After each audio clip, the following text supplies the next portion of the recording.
The Christian missionaries carefully taught few Africans how to speak English and French, depending on the European colonial country. They carefully taught Africans their language in order to use them as tools to oppress their fellow Africans. These few Africans were given uniforms as staffs of the colonial masters.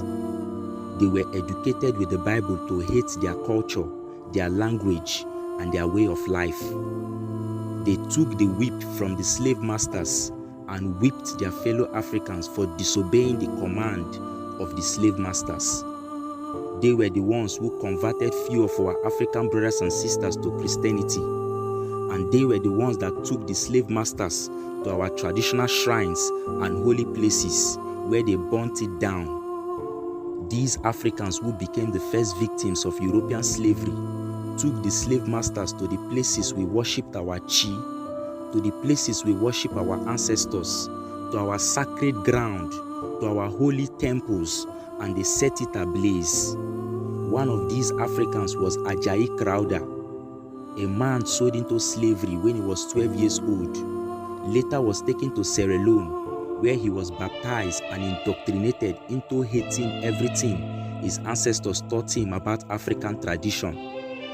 From 1842 to 1851, he worked with the slave masters to brainwash and indoctrinate his African people in Yoruba land into Christianity. He was the one who took the slave masters to our holy places and destroyed that which we cherish. And in return, the slave master ordained him the first bishop of Africa. This man betrayed his people and is one of the reasons why Christianity took a strong hold on Africans. The slave masters knew that Christianity is the easiest tool to break the lion in Africans. King Leopold II of Belgium knew this since 1885 to 1907. He knew that Christianity can be used to cripple Africans. That was why he wrote a letter to the missionaries in Congo, commanding them authoritatively to teach Africans to love and cherish poverty. The Christian missionaries taught Africans that only a poor man can make heaven, and Africans believed.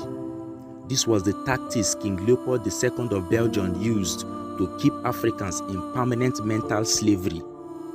The same Christian missionaries who claimed that they stopped the killing of twins in Calabar, Nigeria, and who claimed that they brought Jesus Christ to save us from darkness and backwardness, were the ones who forcefully raped African young girls in the slave ship, were the ones who gave out African babies as food to their alligators, and they were the ones who drowned over 15 million Africans to death in order to save their slave ship from sinking.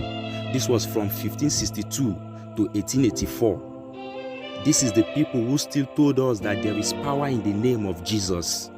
I tell you, black man, there is no power in the name of Jesus. And the white man is aware of this knowledge, which was why he enslaved you for over 400 years.